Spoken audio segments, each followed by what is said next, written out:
It's Monday, and that means it's time for a new episode of Interviewing People, the careercast where people can learn about a variety of careers from people actually doing the work. I'm your host, Brian Brott, and today I'll be talking with Kevin Davis, who once walked these halls but is now a wheelsman with the Interlake Steamship Company.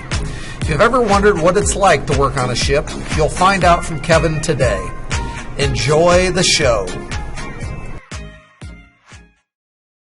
We are here today with Kevin Davis. He is a Van Buren graduate who now is a wheelsman for a steamship company, the Interlake Steamship Company in Michigan. And he's going to be talking to us today about his career, how he ended up working on the Great Lakes, and what that is like for him. So, Kevin, thank you very much for joining us today. And I'd like you to just start out by telling us a little bit about your job. What do you do? I am a wheelsman on a 1,000-foot iron ore carrier called the James R. Barker, and we carry iron ore from Minnesota down to Indiana to the steel mills, and we go back and forth. We're like a floating dump truck. So we haul iron ore from up above down below, and every 7 days we do it again. So you say 7 days. So it takes 7 days round trip, or is that 7 days one way? Yeah, from the time that we leave the loading facility up in Duluth, we're back there in 7 days. It's a 7-day turnaround.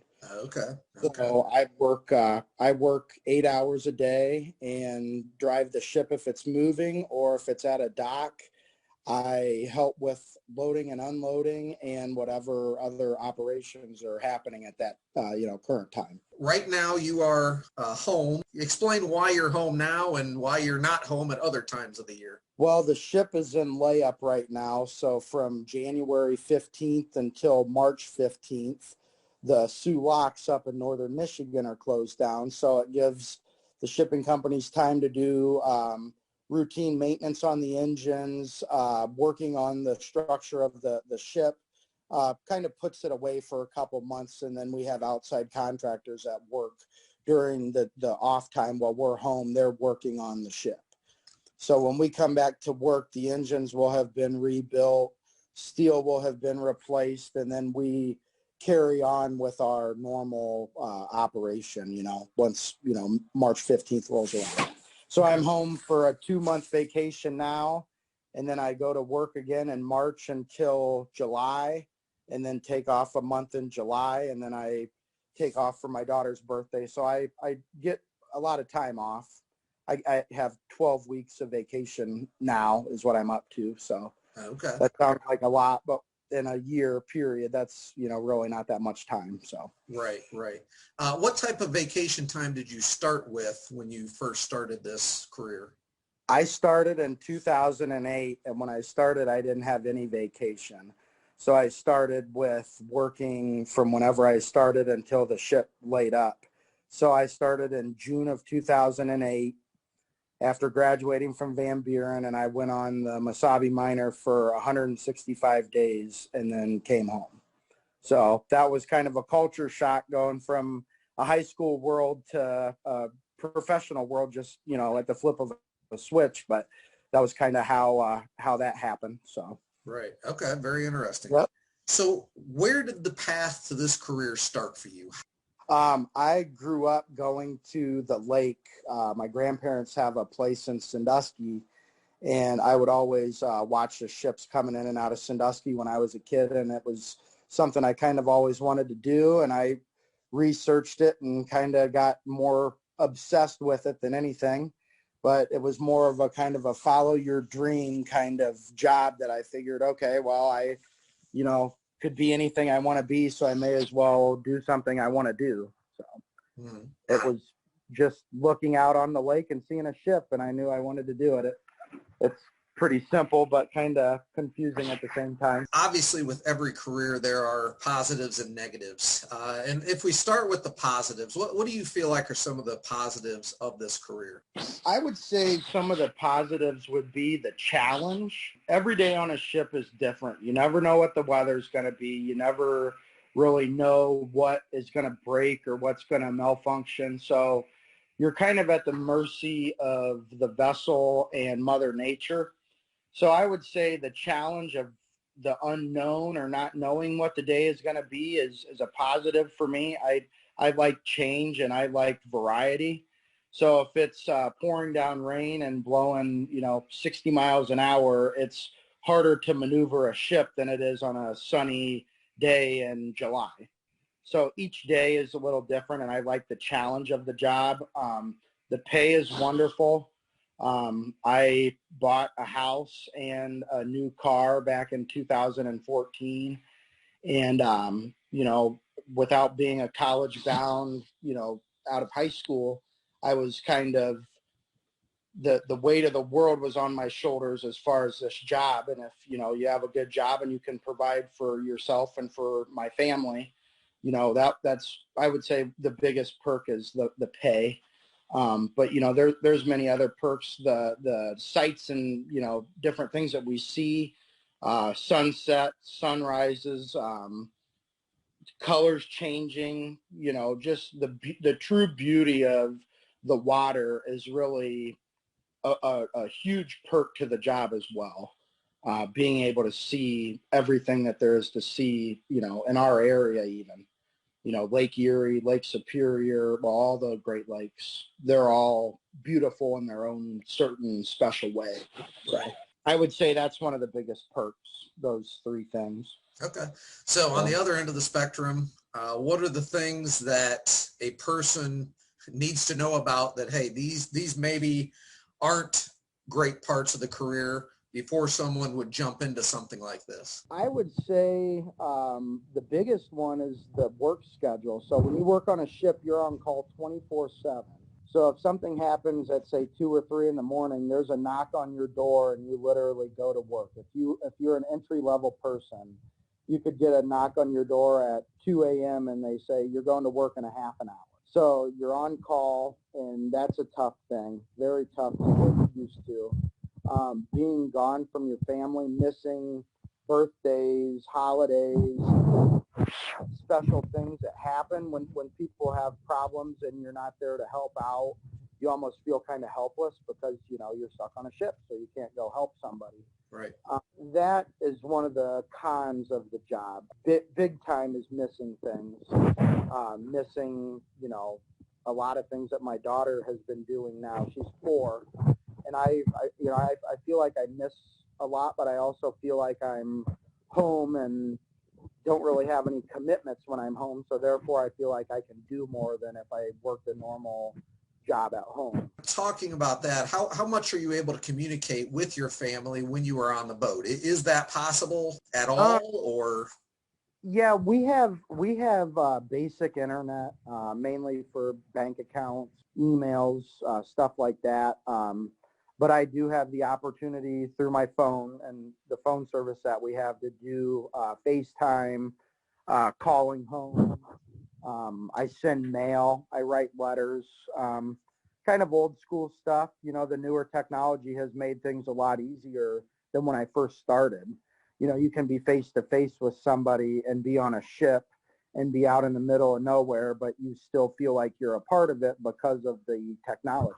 Right. So I feel like that's been a big, it's been a big pro as far as communication goes. If you weigh the pros and cons out, now that they have all the technology, it makes things a lot easier. So. Right. Good. So being out on a ship, middle of a lake like Lake Superior that is so deep and so big and so forth, obviously there has to be a little bit of danger. And I'm sure they've improved safety and so forth on ships. But, does that ever cross your mind? How does that affect your work? Is safety just the number one priority for everyone when they're on the ship? How does that work? We have a lot of safety procedures at my company that we're supposed to follow. It's the company policy.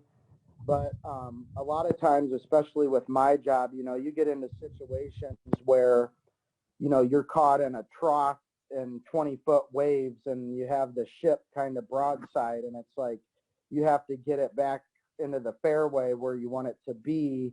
And that's a scary thing. I mean, when you have that going on, and you're doing it as a job, it's, kind of second nature, but from, outsiders that see that, it is a big deal, and we're very safe on the ship. The things that we do, we kind of know our limits, but there's times when the weather does something that it's not supposed to do, and you have to kind of be quick on your feet and, take orders from the captain or whoever is telling you what to do, but you kind of have to be paying attention at all times, to maintain a safe work environment, I would say. For someone who's thinking about going into this career, you talked a little bit about how, it's difficult being apart from your family and missing things and so forth. Are there any specific characteristics of a person that you think that type of person would be really good to work on a ship? And likewise, are there any characteristics of someone that you're saying that person probably should never work on a ship because of the limitations of what you're able to do and so forth? Yeah, I would say people that like being alone, they like their own, space. I would say that's more of the work environment that, is what a ship work environment is. But there's a lot of social people that work on ships too, because they like the adventure, they like the experience. So I would say you kind of have to be middle of the road. There's people that come out on a ship and they think, oh, well, this is going to be great. And then a week later, they're, clawing at the walls because they want to get out of there. But I would say it's kind of middle of the road. We get people from all different areas and all different walks of life. And I think a lot of times the people that come through, they do it because of the money and the experience. But, there's a lot of social people that work on the ships too. I mean, I consider myself to be a pretty social person. So you have to just be able to be alone and away from society, I guess, is the whole circle of things, So you talked a lot about, people, you don't have to be social, or you don't have to be a person who likes to be by him or herself all the time. It's okay to be a social person. Do you find there's a lot of turnover on the boat? Are there people that, obviously you can't just make it a day, because once you're underway, you're probably not stopping. Are there people that they get done with that 7-day trip and they never set foot on the boat again? Or do most people make it at least a year? How does that work? We have a lot of turnover lately, and it's actually kind of sad, because the people that come out to work, they don't want to do it as a career. They want to do it as more of a temporary, form of making money, or paying for college, or paying, buying a house and establishing their life, and then going and doing something else. I would say as the years have gone on since 2008, which, when you think about it, that was a while ago, I think it's kind of changed a little bit, where it's more of a temporary thing for people than more so of a career like it was when I started. Okay. There's a lot of drive for people to come and work on a ship because of the money and stuff like that. But once, people get to where they need to be, they either continue working or they move on and do something different, and probably never step foot on a ship again. Right. They cross that off of their, add it to their resume and pretty much leave it at that, So when you think about someone who's out there watching this, who is considering this as a career, is there anything a person could or should be doing right now if that person is considering working on a ship? I would say if people are considering it, there's a lot of websites out there and on Facebook and social media to learn about Great Lakes shipping. We're a separate outfit from the deep sea, from the ocean shipping. All of our ships work on the inland waterways of Lake Superior, Lake Michigan, Lake Huron, Lake Erie. There's a lot of information out there for people to kind of learn what we do and learn what happens. And then there's 3 steps in getting a job through the company. You have to get a merchant mariner credential through the United States Coast Guard. And that's something that you apply for online. And then there's no test or anything like that. It's basically a physical and a background check. And then there's a TWIC card, which is a Transportation Worker Identification Credential. And that's a card that is basically a background check of you, and it grants you access into the facilities that we go to. Secured port terminals that we berth our ship at. It's what you need to get in and out of the facilities.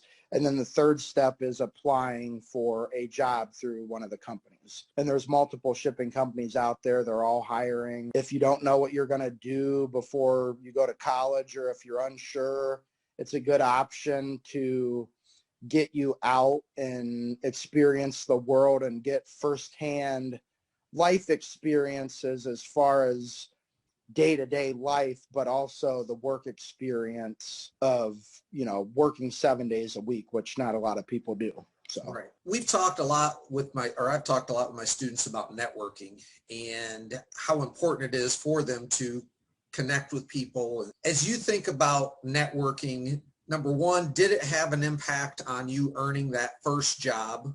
And then number two, does networking or making those connections play a role in your current position today? I actually did some networking before all the, actually it was even before Facebook and everything. But I met with some people that worked at the docks up in Toledo and in Sandusky. So I had access to the ships, even in high school, but before I was an employee with my company, I had made the connection and kind of set up a time that I met with these different people at these facilities and got to see the ships kind of firsthand before I even started my job. Okay. I would have my mom take me to Toledo and stuff on the weekends, and I was getting firsthand knowledge, getting to meet different people that worked in the industry. But there's a lot of people on social media that have access to the industry or work in the industry like myself, and am always willing to point somebody in the right direction. I've always been a fan of helping somebody along if they need help with information or anything like that. Do you see it playing a role in your position today, as far as, do you network with other captains of other ships or people working on other ships or not? Yeah, it definitely has. The captain that I'm with now, I've been with since 2011, and he has had me back every year since then. The ship that we're on now, we've been on for 6 years together. So I've kind of followed him, their boat seniority and company seniority and stuff like that. But the captains kind of pick who they want to have next to them doing any type of role that would be on a ship. Certain people kind of seem to tag along with certain captains, I would say.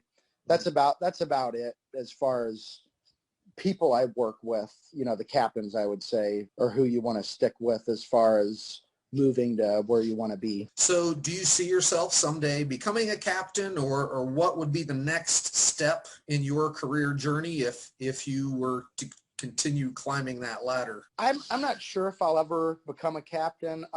There's a lot of stress involved in it, and there's so many policies and procedures now that the difference in pay from where I am now and to that, it doesn't really weigh out. I mean, there's a price to pay for stress and for, there's a price on that. And I'm a firm believer that if you're comfortable with where you are and you are, good at what you do or you like what you do, don't make a change just for the sacrifice of the pay. I don't really know if I would enjoy it as much as what I do now, because I have fun with what I do now. I don't really foresee myself moving up to that level, but maybe up to the next step.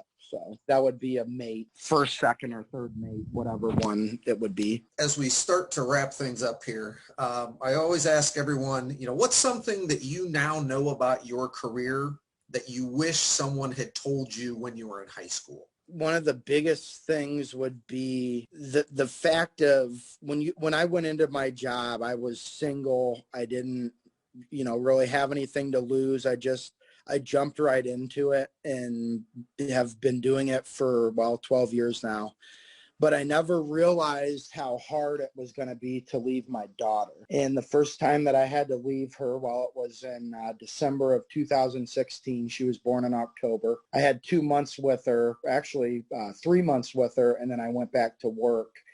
And that was the hardest thing that I have ever done, was leave my daughter for months at a time. And I would say if I would have known then that that was going to be that hard, I may have thought differently about it, but then it's like, well, I'll wait till I get to that bridge and cross it when I get to it, kind of thing. Mm-hmm. And I don't really like to have that attitude, but I feel like that's the biggest thing, is leaving her. If I would have known, I just never thought about it. When I was in high school, it's like, all right, well, I'm going to go do this job and whatever. And little did I know, 8 years down the road, I was going to be leaving a, 3-month-old girl behind to go back to the ship. It never crossed my mind. Right. Right. And yeah, that would be very, very difficult, I would think. So that's the biggest thing, I have to admit. All right. So just a few quick little, hopefully fun questions to wrap things up here. What is your favorite food on board ship? I like filet mignon and lobster tail with normally Christmas or Thanksgiving dinner. That's what it normally is. Our cook does a really good job, and surf and turf is pretty hard to beat when it's free, but also when you can eat as much of it as you want. On a normal day, so a non-holiday, what types of, are you eating just like you would if you were on dry land? No, I have to admit, no.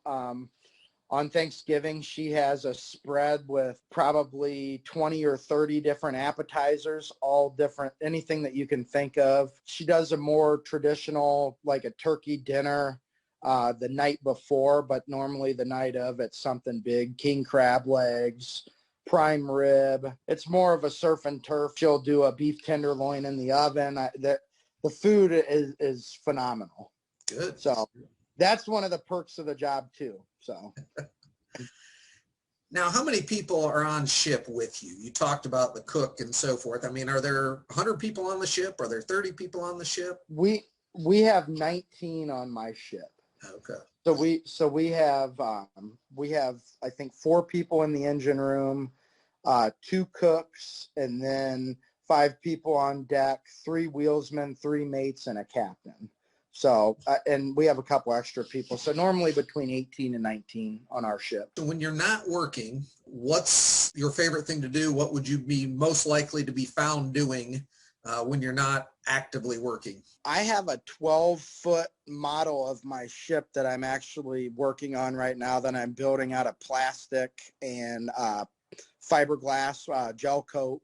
And I've been working on that for 4 years. So I was told early on, and when I first started, that you need to have a good hobby. So I found one, and it's model building.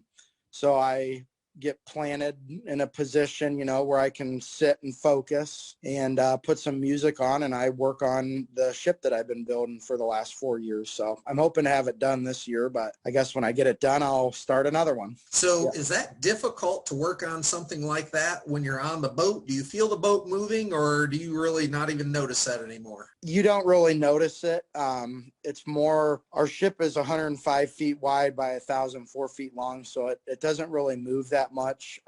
We get some rumble and vibration from the engines, but I work on my ship up in the forward end, up on the front of the ship, so it's pretty quiet up there. You hear waves kind of slapping on the bow every now and then, but it's nothing too crazy. Does each person have his or her own room, or is there is it dormitory style, or how does that work? I have the room that I have has a recliner, a twin size bed, a bathroom, and then 2 closets.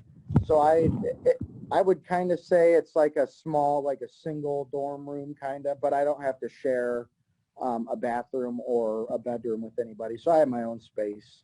Okay. We have TV. We have direct TV with TVs, and it's pretty comfortable. Okay. So yeah, I guess I didn't think about cable. That would be nice to be able to watch TV. Last question. What's your favorite place you visited as a result of your career? That's really hard to say.